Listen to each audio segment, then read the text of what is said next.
Thanks for the introduction, Brother John, and good evening, everybody. I just got struck by the words in the prayer. Now, I'm not going to remember exactly what the words were. It was something like along the lines of what we discussed tonight may help us in our walk, along those lines. So I think that the takeout on that theme of how would this help us in our walk is perhaps things like to realize more closely the burdens we place on other people with our societal perceptions, how we can help those in need. And sometimes people are carrying some very hard and heavy burdens. So it's an awareness of what people go through. So this story of Hannah's prayer for me has been probably more of a journey than a study in its own right. This is actually the second time I've done this talk, and I've changed probably half the slide deck, so that shows how much my thoughts have changed as I've done this. I wanted to do it again because the first time I did it, I felt like I hadn't really settled a lot of the questions in my mind, and so that's what having a second crack at it has helped me to do. In doing that, those few points that are up there, understanding things like cultural norms and the customs is, I know we say this, but it really does bring the story out a lot in terms of understanding what was going on. We've just read Hannah's second prayer, the prayer of thanksgiving. The way I see it, and maybe you'll see it this way as well afterwards, maybe you won't. For me, this is a prayer of healing. Yes, she's obviously effusive in her thanks to God, but I think there's a lot more healing going on in this prayer than necessarily thanksgiving. And some of the things we'll see tonight I think will explain why I say that. There's a lot of motherhood exposition. Now, what I mean by that is when I started looking at this prayer, I've gone to a lot of commentaries, and sort of some of the exposition around has been really soft. So things like, when Hannah says, I give praise to God, and then there's all this commentary about how Hannah gives praise to God, and I'm thinking, well, yes, because the text says that. So why have you just spent 3 paragraphs describing how Hannah gives praise to God? Because she's just said she gives praise to God.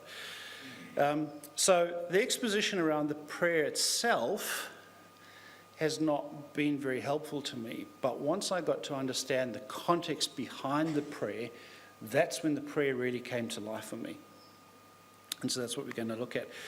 And I also want to make sure I'm kind of careful on this, because this is one of those topics, because the story is only ever really mentioned here and not touched on again and again like some of the other stories are. How do we explore this topic without speculating? So I want to be very careful not to speculate too much, but rather explore some themes and I know some of the things where I walk tonight will be borderline speculation, but just bear with me as this comes together. A good example of the sort of speculation that's out there, the bits that we looked at in the prayer about my horn is exalted. Well, seems to be a lot of commentaries out there which, for example, they'll describe how common in the Near East at the time, some young girls would wear this kind of contraption headdress sort of thing, and it sort of pointed downwards, and that meant that when she wore her veil, the veil hung a certain way. And that way people knew that she was a young girl, not necessarily a mother, that sort of thing. Well, of course, when she had children, the societal norm was that she could turn this the other way around so that the horn, was facing upwards, and of course it hung veil differently. It was a mark of, look, I've had children, etc., etc. So, and actually quite a few commentaries say that. So I looked around and I couldn't find a shred of evidence for that. I couldn't find archaeological stuff. I couldn't find a picture of what this thing might look like. So your imagination is as good as mine about what this might be. And I even started to find some of the more recent commentaries say that this is basically nonsense because, there's been absolutely no evidence of this at all. So that's what I'm saying. It's very careful. We've got to be careful where we speculate on the story as well. So there are some times where I am speculating a little bit, but it's based on other events similar to this that have happened. We'll touch on those as we go.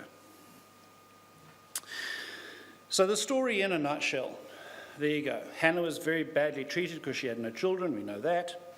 She took a problem to the Lord, we know that. Hannah kept her vow, yep, good. And then there was the prayer which we've just read. Okay, great, I could sit down now because that's pretty much the story. But there's questions that come up for me in this. So the first time I did this talk, I've got to be honest, okay, so it was about 7 years ago when I first did it. Mel had just had child number 3 for us, so I was probably still a little bit gushy over a new addition to the family. But I really struggled with the concept that a woman could give her child away. I understand a young mother who's unmarried has to give a child up for adoption. It's better for the child. I understand the circumstance there. It doesn't make it any easier. It has to happen. I understand the situation, for example, Moses' mother had to give the child away or do something with the child for its life. As tragic and heart-wrenching as it would have been, it was necessary for the life of the child. This story, it's not about the child. This is about the mother. This is about the mother saying, my life is so terrible, please give me a child to help me. And I really struggled with that for a long time because it made me wonder what happened that made a woman make this kind of decision.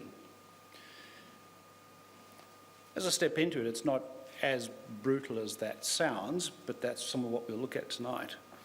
And the other question that came up in my mind is, what kind of husband was Elkanah that he let this happen in the first place?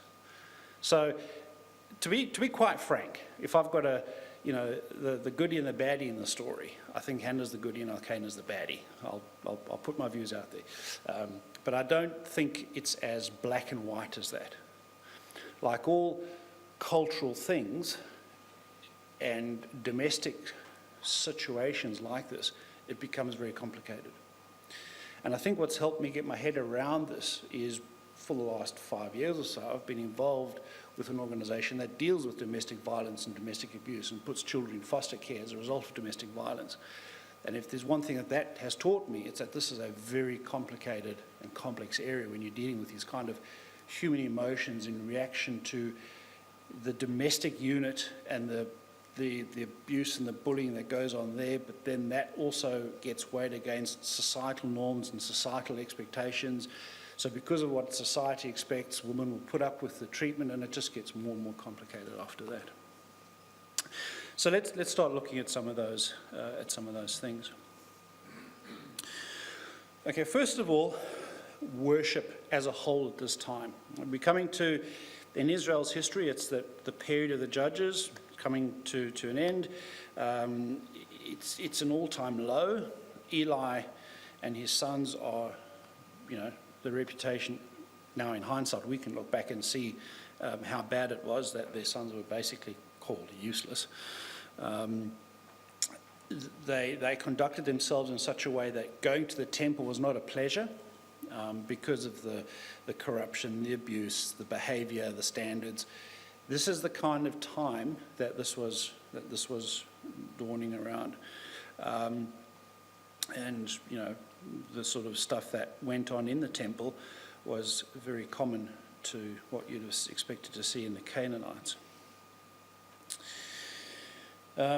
So this is the religious atmosphere that Samuel was to grow up into, and as we know, ultimately begin to repair. But this journey starts with his mother, right? So that's one aspect of the social construct. So a strong, dependent faith community was probably not there. And if it was either in little pockets or else very influenced or affected by some of the other views of other cultures. And I'll look at a couple of those a little bit later on. Well, this was an interesting one for me. Ephrata, I'm going to struggle to say this name every time, so just laugh at me as you will. As you can see there, I'm just going to read it because it's there. The broader assessment of the history of traditions leads to the conclusion that Ephrata was a Judite clan named after its matriarch, which settled in and around Bethlehem.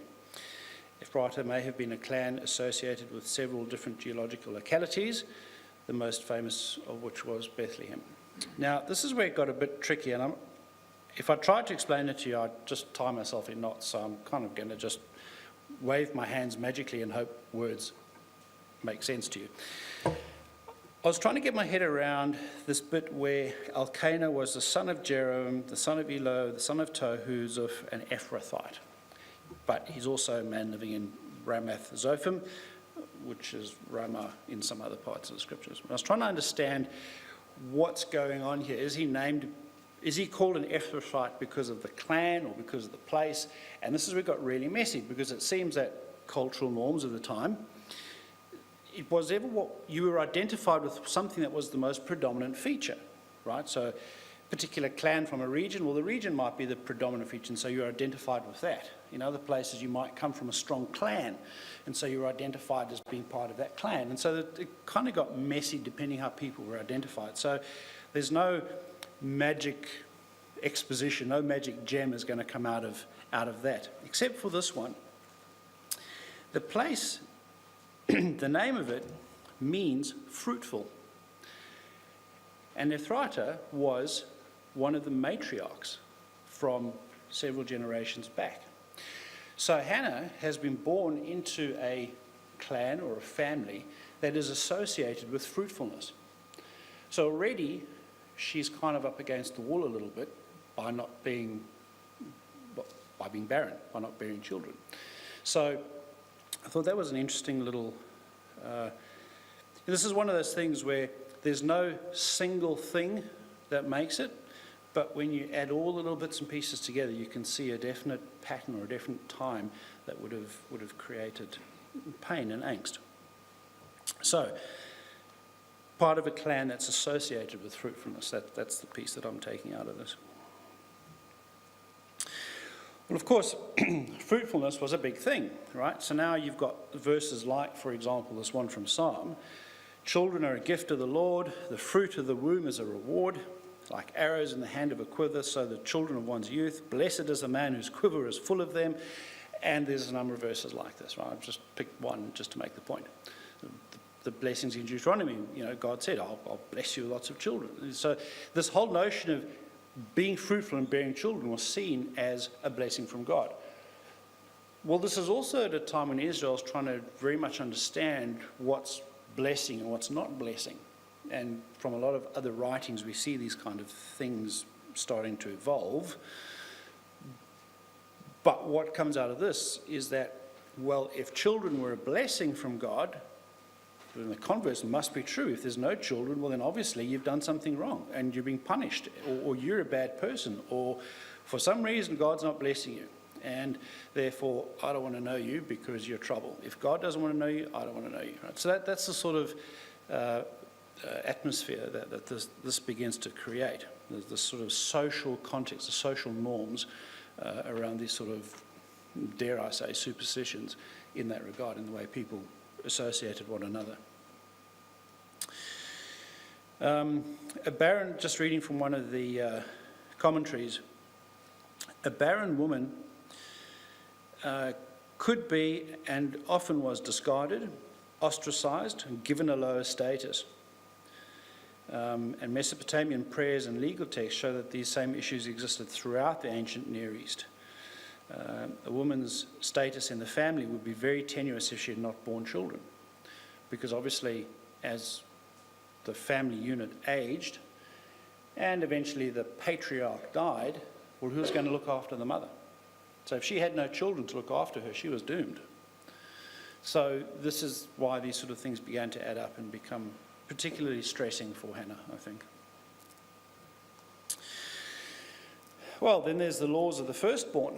So I'm just watching the time, so I won't read all those verses out. But from Deuteronomy and Exodus, the firstborn was a big thing. And what those verses are pointing out is that, even if... So Exodus is saying how important the firstborn is. To have a firstborn, that firstborn must be dedicated to the God. That was the basis of the message from Exodus. Deuteronomy is saying, all right, men, if you've got 2 wives and you really love one and you really despise the other, but the one that you despise, she gave you your firstborn, well, you can't jeopardize any relation. The firstborn is still the firstborn. You might not like that wife, but you can't prejudice that firstborn is still your firstborn. So when it comes to your inheritance and all that sort of thing, this one might be the favourite, but it goes to the firstborn. Right? So that's the importance of what was associated with the firstborn. So you can see how the social context that goes on at the time would have put a lot of pressure on Hannah, where she's in a marriage, where she doesn't have children. What does the future hold? All these societal norms are basically, she's on the wrong side of every perception there was. Right? She's in a community associated with fruitfulness. There's all these perceptions that God only blesses the faithful, and so if you haven't been blessed, well, you've done something wrong. She's now in a marriage with this other woman who's got lots of children, so Hannah's in a bad place in terms of how society would perceive her. All right, let's look at Elkanah a little bit. Most of the commentators seem to agree, so you can kind of follow. I'm going to loosely work my way through 1 Samuel now, so we'll sort of, I'm not necessarily going to go verse by verse, but we're kind of stepping through the order. Most of the commentators agree that because Elkanah is described 4 generations, that makes him a person of note. So a well-known family or a well-respected family. He has 4 generations of good people that we'll associate this person with, right? So he's 4 generations of really good, well-respected men. So poor old Hannah once again. She has another thing against her. A whole respected lineage, and poor Hannah, no kids. He was a Levite, which is why Samuel was able to go into the temple, and because his father, Elkanah, was a Levite. Even though he lived in this land of Ephraim, he was a Levite. Was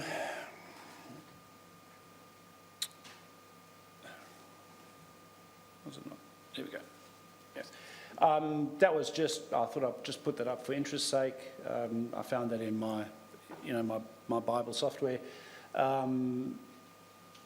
Right up to Ephrathite, the matriarchal clan, 4 generations, there's Elkanah. And as it then turns out, you've got all the children being associated with Peninnah. So that's what we know. And then eventually Samuel is the father of Joel and Heman.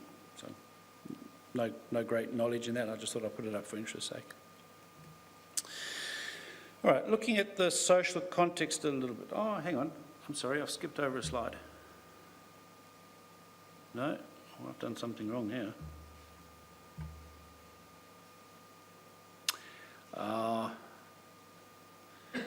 right, sorry. I've got my notes and I haven't put my notes in the slide, so I've doubled up the slide. Hannah. So I want a quick look at Hannah. Here's an interesting thing. If you want to scan with me just through 1 Samuel 1. So look at verse 11. Hannah's giving her prayer.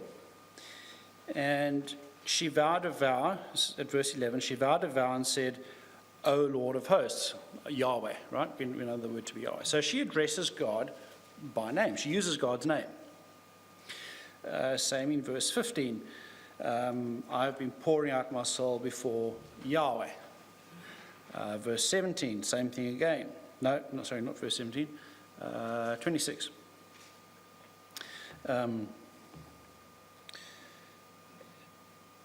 She's explaining to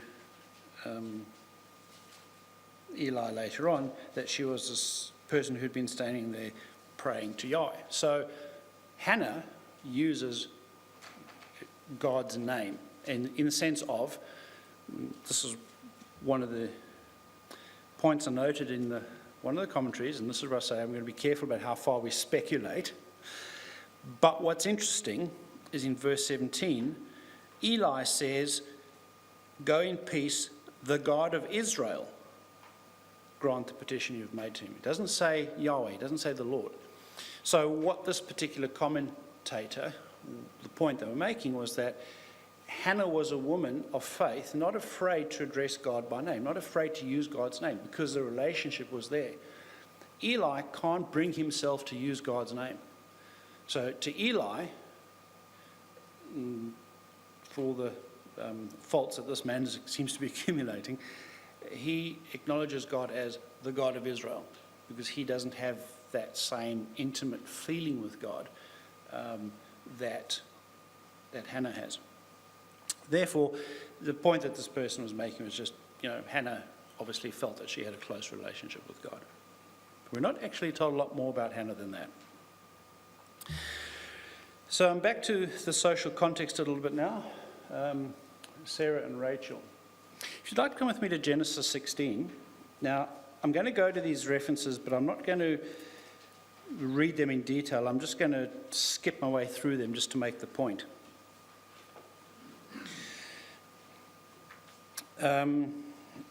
So this is Genesis 16 is Sarai with Abraham.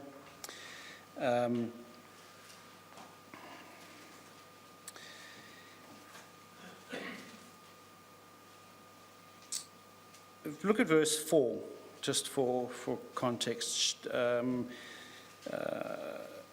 Maybe I'll go back to verse 3. So Abraham lived 10 years in the land of Canaan. He took Hagar the Egyptian, her servant, gave her to Abraham, husband, as a wife. He went into Hagar, she conceived. When she saw that she had conceived, she looked with contempt on her mistress. So that's the point I was trying to pick up out of Genesis 16. And when you read the rest of that narrative, that's the bit that comes out, right? So here we've got this first bit with Sarah and other woman conceiving, and the kind of conflict that it begins to create between the woman and well, in this case, the servant. If we go over to Genesis 30, we see a very similar thing happening in Genesis 30. So there's this whole, starting in verse 1, when Rachel saw that, I'm going to really struggle to get through this. When Rachel saw that she bore Jacob no children, she envied her sister. And she said to Jacob, "Give me children or I'll die." And so this, in Genesis 30, this feud or competition between the sisters breaks out, right, about who's going to give the husband children. Verse 6, then Rachel said, "God has judged me and heard my voice and given me a son." And verse 9, when Leah saw that she had ceased bearing children, well, then she gave her servant Zilpah to Jacob as a wife, right? So you can see these little turf wars that are going on over who can bear my husband the most children. And yeah, it goes on through Genesis 30. I've made the point, so I'm not going to spend too much more time in that. But it brings out the importance of the social context of this construct in society of bearing the patriarch children. And if the wife couldn't do it, well, the husband would take another wife. And so that's why, well, she'd get her servants to do it, because then at least it was still her children. Think back to what I was saying about what happens when the husband dies. So even if it was her servants' children, at least there'd be children to look after her in her age. And so it was quite a tussle and a turf war at this stage. So this is where, now I'm going totally into speculation zone now, so just give me a little bit of latitude. But this is where I'd like to go back to Elkanah and say, what were you thinking? Have you not learned from the episodes that we've looked at how much trouble comes from this scenario? If Hannah had that much faith that she was prepared to put her trust in God, why couldn't Elkanah? The text tells us in 1 Samuel, I'll just go back there, verse 3, this man used to go up year by year from his city to worship and sacrifice to the Lord. So he was a very obedient servant in that respect. And based on what I was saying earlier about the state of religious worship at the time, this was something for Elkanah to have done this. So why didn't he give Hannah the same support? There was a lot of, I don't want to say condescending, it's probably not too strong a word, but the bit where he says to her, verse 5, he gives a double portion, and verse 8, am I not worth more to you than 10 sons? There's all the things that he's saying, but I'm thinking to myself, what did you think was going to happen, Elkanah? You've taken a woman who you love the most, you undermine her by bringing another woman into the relationship. That woman then bears you children, and then you undermine her by giving the other one double portions or special portions. So, of course, this is going to lead to tension. Of course, this is going to lead to conflict. So I kind of question Elkanah a little bit. As I say, maybe I'm speculating too much and reading too much into that, but that's kind of where I'm at the moment. And I think, this conversation, I've sort of put it there in orange, being a little bit speculative. How did that conversation go? Hannah, sit down, I've got some news for you. You haven't borne me any children, so I'd like to introduce you to Peninnah. She's going to give me children. Peninnah, meet Hannah. She's the one who hasn't delivered for me, and you're here to, do what she couldn't do. Wow, how did that conversation go? It would have been a very tough time. So I mentioned that bit about the double portion in verse 5. I found this interesting.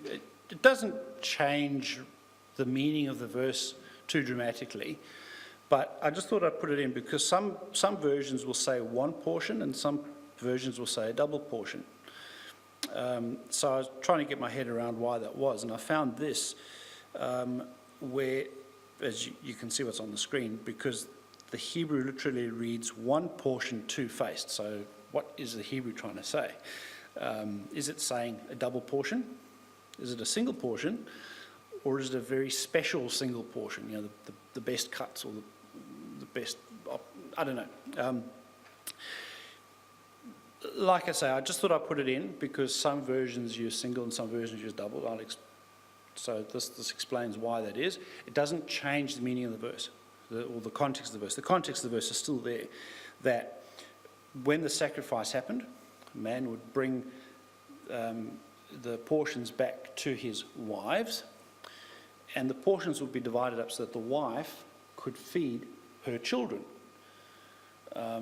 So in this case, what was happening was Peninnah was being given a portion to feed her children, but Hannah was being given a double portion, which she shouldn't necessarily have been given, or a choice portion.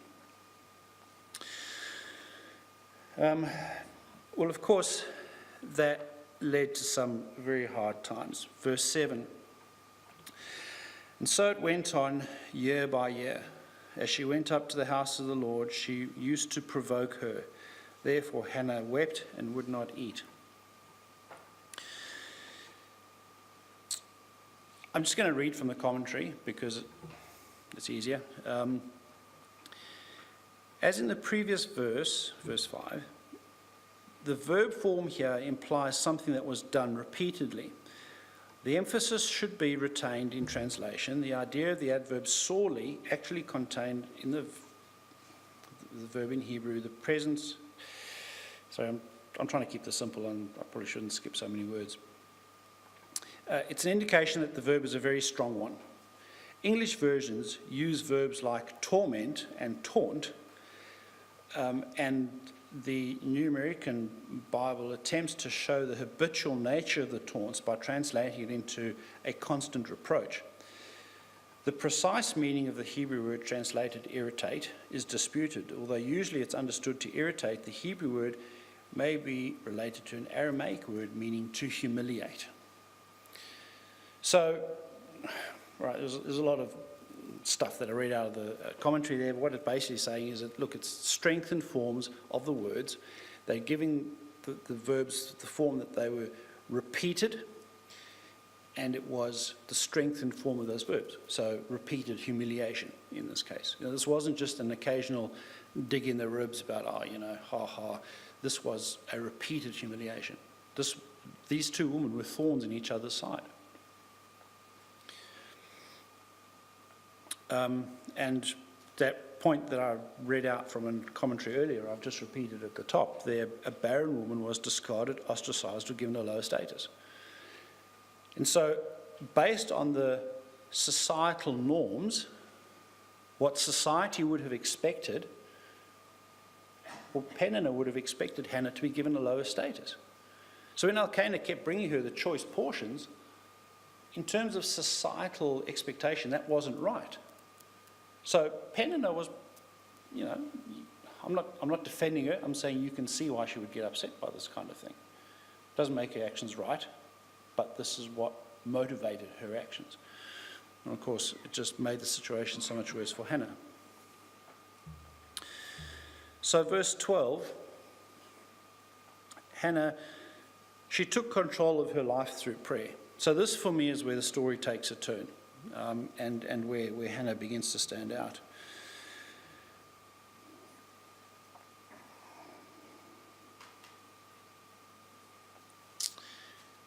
She continued praying before the Lord, and Eli observed her mouth.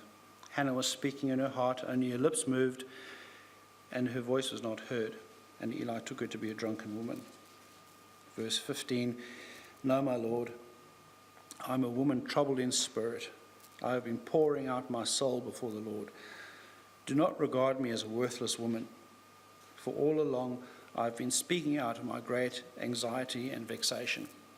So all the stuff that I've just said about Hebrew verbs being strengthened, they all apply in this verse as well. Again, I'm just going to note some of the commentaries. The bitterness of soul is a phrase used elsewhere to characterize a psychological pain experienced by one who's been deprived of a child through death. And there's references to Ruth, 2 Kings, and Zechariah. Or someone who's experiencing great physical suffering, such as Job and Isaiah 38. So the point is there that Hannah she's in distress. She's in a really bad place mentally, psychologically. This is the kind of place where people, where do they go? Unfortunately, today, the answer is very often suicide. Not sure what it was then. We're not really told. But part of what comes through in Hannah's prayer and her vows, I'm going to skip back to verse 11, because the point I want to make is that even in this distress, she still. Well, let me say this, and then I'll make the point. So in verse 11, she vowed a vow and said, Lord of hosts, if you will indeed look on the affliction of your servant and remember me and not forget your servant, but will give your servant a son, then I will give him to the Lord all the days of his life, and no razor shall touch his head. So that's a bit that I really struggled with initially. So you're prepared to have a child to solve your affliction, but then you're prepared to give the child away. I didn't get that. But when you see the extent to which Hannah has been abused, bullied, it makes sense to me now. I can understand it. I can see where she's coming from. One of the other points I made earlier, I said about the state of religious worship at the time. Obviously, as people travelled, religion wasn't a silo. There were ideas from round about that were interchanging, as you'd expect with any of these topics. So Hannah is not only fulfilling her vow, but is carrying out an ancient tradition. The first male offering born to any mother was considered as belonging to deity. You kind of got that firstborn thing going from Exodus, where we said the firstborn was always important. But what this meant in the ancient Near East is that this concept also sometimes led to child sacrifice to ensure fertility. So that for me is perhaps, this is the darkest part of this chapter, where a practice that happens in other parts of Mesopotamia and the Near East, where the firstborn was sacrificed to the gods as a sacrifice to ensure continued fertility, that's permeated into Hannah's thinking. And this is, as I say, the lowest point that she's at. And of course, what she does obviously dedicates it to God, not as in child sacrifice, but she, well, I'm guessing, is influenced by that way of thinking. This is how desperate she is.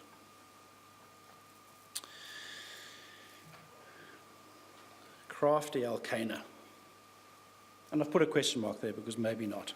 I don't know. This is why I was saying I don't want to speculate too much, but there's just bits of Elkanah's just not, he's really not endearing himself to me as we go through the story.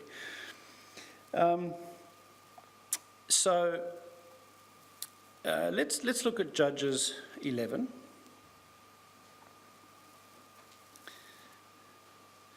And I'll read it because it's just 2 verses.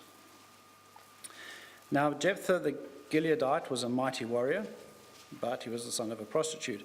Gilead was the father of Jephthah, and Gilead's wife also bore him 2 sons. And when his sons grew up, they drove Jephthah out and said to him, "You shall not have an inheritance in our father's house, for you are the son of another woman." Right? So there's a little bit of domestic squabbling going on here. That's basically the point I'm trying to bring out of Judges,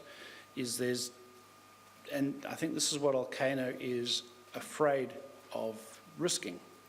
So when Hannah comes to Elkanah and tells him about her vow, he says to her, "Okay, well, do what you think is best, and hopefully God's word comes true." Words to that effect. Perhaps this is the kind of thing Elkanah's got in the back of his mind. Genesis 21. Again, I'm just going to do a quick scan at that reference.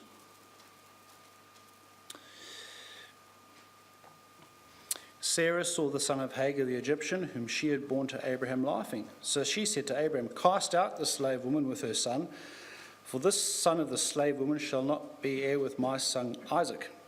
And the thing was very displeasing to Abraham on account of his son. But God said to Abraham, "Be not displeased because of the boy and because of your slave woman." So now Elkanah's going, "I've got to keep the peace in the house. It's been bad enough that I've had these 2 women at each other all the time. What happens now when there's siblings involved?" The reason why I say crafty Elkanah is because in Numbers 30, at verse 10, "If a woman vowed in her husband's house or bound herself by a pledge with an oath, and her husband heard of it and said nothing to her and did not oppose her, then her vow shall stand, and every pledge by which she bound herself shall stand. But," verse 12, "if her husband makes them null and void on the day that he hears them, then whatsoever proceeds out of her lips concerning her vows and concerning her pledge shall not stand." So Elkanah had the ability to say, "No, Hannah, you don't have to give the child away. You can keep your child." But he didn't. So that's why I'm not a fan of Elkanah just at the moment.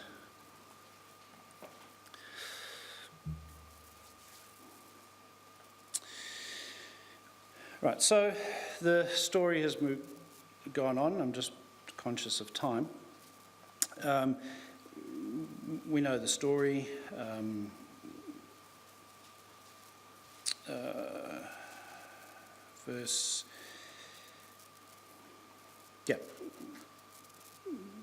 Hannah has had Samuel. Verse 20, she's conceived, she's bore a son. Call him Samuel, for I have asked for him from the Lord. The man Elkanah, verse 21, and all his house went up to offer to the Lord yearly and to pay his vow. But Hannah did not go up, for she said to her husband, "As soon as the child is weaned, I will bring him, so that he may appear before the presence of the Lord and dwell there forever." So, despite the comments that I made about Hannah initially, I acknowledge that they were on the harsh side. When I talked about how could a woman give her child away, clearly Hannah is starting to heal. She's doing the right thing by the child, weaning it. In Hebrew, this means the child probably would have been about 3 or 4 when she took him to give him to Eli. So she weans the child. What's interesting to note, in verse 11 of 1 Samuel, she says, I will give him to the Lord all the days of his life. Verse 28, she says, I have lent him to the Lord. And I'm wondering if this isn't, like I say, this is a woman starting to heal. She's realized that, when she made that vow initially, she was in a really dark, low place. And I have every sympathy for her for where she was. There's this custom where people will sacrifice the firstborn to their gods to become fertile or to ensure ongoing fertility. Hannah was making a similar vow. She was influenced perhaps by what she'd heard, and she's made this vow: I will give the child to God. He will be a servant. No razor shall cut his hair. He'll be dedicated to God for life. Now, verse 28, she says, I'm going to lend him to God. It's a different word. It's a different word altogether, and it does literally mean lend, right? So that's why I'm wondering, I think maybe Hannah is, now that she's been able to form this bond with her child, she's starting to heal. Well, now if we read the prayer, so I did want to leave a bit of time because I want to read that prayer again. We did it in the opening reading, but now I'd like to read it again. And this time read it through the context of all the things we've heard, right?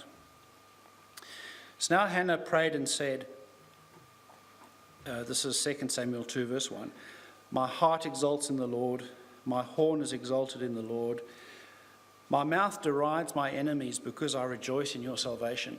So that tension between Hannah and Peninnah is still there, but Hannah's healing because she's finding her joy in God's salvation, and her trust in God was validated and well-founded. There is none holy like the Lord, for there is none besides you. There is no rock like our God. Talk no more so very proudly. Let not arrogance come from your mouth. Well, wow, isn't that directed at Peninnah? For the Lord is a God of knowledge, and by him actions are weighed. The bows of the mighty, the bows of the mighty are broken, and the feeble bind on strength. Those who are full have hired themselves out for bread, and those who are hungry have ceased to hunger. The barren has borne 7, but she who has many children is forlorn. The Lord kills and the Lord brings to life. He brings down to Sheol and he raises up. He makes poor, he makes rich, he brings low and he exalts. He raises the poor from the dust and lifts the needy from the ash heap, to make them sit with princes and to inherit a seat of honor, for the pillars of the earth of the Lord's. So she's recognizing that God can change your life circumstances. This is what she had prayed for. This was her faith, her earnest faith, made real.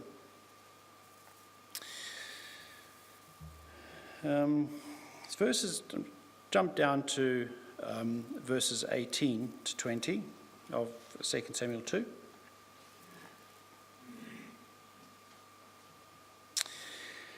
Samuel was ministering before the Lord, a boy clothed with a linen ephod. And his mother used to make him a little robe and take it to him each year when she went up with her husband to offer the yearly sacrifice. Then Eli would bless Elkanah, his wife, and say, May the Lord give you children by this woman, for the petition she asked of the Lord. So now Eli is using the term Yahweh. And I'm wondering if this wasn't the example that Hannah had set. So if what that commentator was saying that I mentioned earlier, where Hannah used Yahweh but Eli couldn't, Eli would use the God of Israel instead of saying Yahweh, maybe this was a wake-up call. This was a lesson for Eli. Or maybe not, we were just reading way too much into it. But what's interesting, this bit about Hannah going up to once a year, bringing the boy robe, meet with the husband to offer the yearly sacrifice. I thought, one of the commentaries had a cross-reference, and it took me a while to get my head around this. And when the penny finally clicked, or the light dawned, whatever metaphor you want to use, I went, oh wow, this really was a woman of faith. So Deuteronomy 12, and verse 17.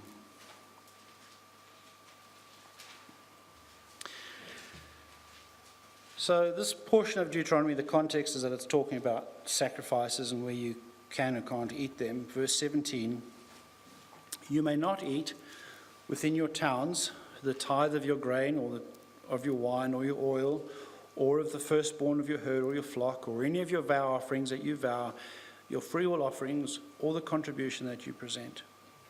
But you shall eat them before the Lord your God in the place that the Lord your God will choose. You and your son and your daughter, your male servant, and the Levite who is within your towns, you shall rejoice before the Lord in all that you undertake. So what that verse in Deuteronomy is saying is that God will tell you, these will be the sacrifices, this is the tithe, this is the offering that you bring to God, but God will tell you where you can have it. God will determine the place where you get to partake of that offering and share that offering with him. And that's what's happened with Hannah in the temple. So she understood, I'm suggesting from this because she would have known this, that this was the place that she was to partake of that sacrifice. This was the place that God had determined for her to share that offering.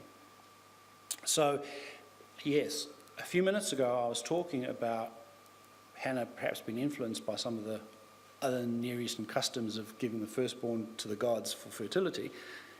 She may have been.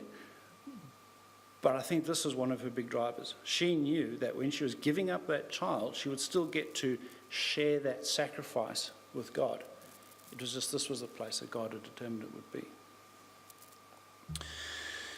So, my questions. Was this a selfish woman negotiating motherhood to release her burden? You know what? At the time, probably yes, because she was in such a deep, dark, horrible place.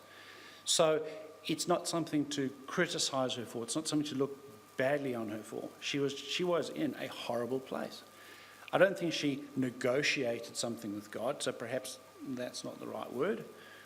But she definitely made a vow out of faith and knowing and trusting God that this vow that she was making would have positive outcomes. What sort of husband was Elkanah? I'm not warming to this man at all. There's so many examples from their history of where this sort of thing would have created angst and torment and issues. And if he really was the faithful man that we read him to be in verses 4, where he goes up every year, why did he not have the faith in God? Why was it Hannah that had to carry the torch, so to speak, for the family? But it's also an interesting point that there's so many of these women. Sarah, Rachel, Hannah, Rebekah. These are all women, Mary, Elizabeth, that where the men have done great things, but it's the faith of the woman that's been behind it, that's driven them to it. So to put this whole story into a modern social context, God used those who were cursed or out of favour to establish his purpose. That's what we've seen with these women. They were the ones that society looked down on. They were the ones that, oh, God must be angry with you, because if your womb is closed, lady, you've done something wrong. And yet those are the women that God used to demonstrate his purpose. Those are the ones that God said, no, these are faithful people, let me show you. And their fruit went on to do great things in God's plan and purpose. It also brings home, as men, we like to do manly acts, right? We're the tough guys. We fight the battles. We get out there and lay down the laws and do all the good, strong, patriarchal things. Thank goodness there's sensible women behind us who just nudge us in the right direction every now and again. And then, as I say, the barrenness of Sarah, Rebekah, Rachel, this was all significant in their ability to finally bear children. That was a sign of the grace and favour of God towards his people. So that's my journey with Hannah. If I do this talk in 5 years again, I'll probably have a whole lot of different things to say, but that's where I'm at the moment. Thank you.